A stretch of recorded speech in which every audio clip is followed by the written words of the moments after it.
All right, this is part 5. This one's going to be kind of short because I want to start the Boston Massacre in its own video. So this one's going to be a little bit shorter.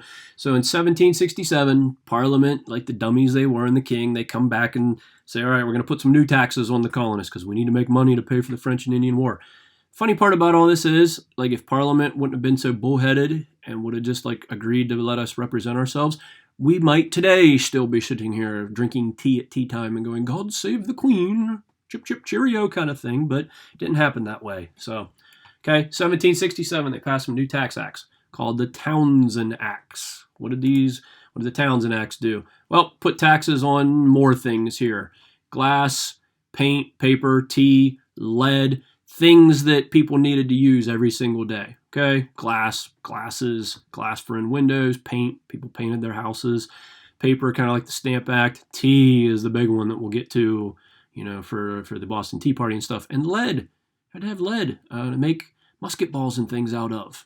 Okay, that was what lead was used for. Also for like leading in windows and things like stained glass windows. So just another big thing. The Townshend Acts, named after this Lord Townshend in Parliament who kind of proposed the tax. All right. So the Townshend Acts, we're going to see what went down with that. Come on, Nearpod.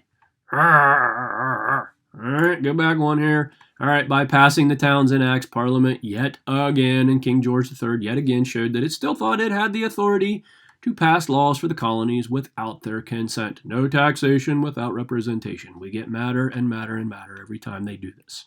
All right, they're being silly. All right, to further show its authority over the colonists, Parliament sent more soldiers to North America.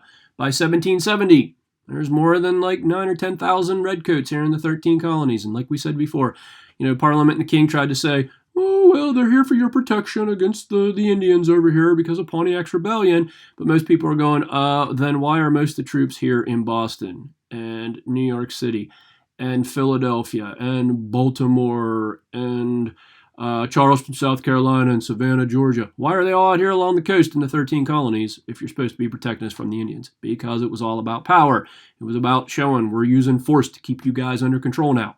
Didn't go over well with the colonists. Okay? So this is what this one just kind of says. Here to protect us from the Indians, but they were all out here in the big cities, on the coast. I should have just used this one. Boston, New York, Philly, Baltimore, Charlotte, Charleston. Okay? That doesn't go over too well. Many of the colonists hated having the British troops in their cities. They called these British redcoats different names. They called them lobsters, redcoats, bloody backs, bloody reds, things like that. Some soldiers, just put up with it like soldiers are supposed to when the mobs would get angry with them. Some of them retaliated. Sometimes officers and things would destroy colonial property. They would use those writs of assistance to bust into people's houses and businesses just to cause problems for them. So things are not going good. Okay, we're up 1767, 1768. Things are going to come to a boiling point here with the colonists in the colonies and Britain and the redcoats. Okay, because we're not talking like they didn't just come marching in with guns. They brought their cannons and officers on horses and the mercenaries and things. So that's not going to go over too well.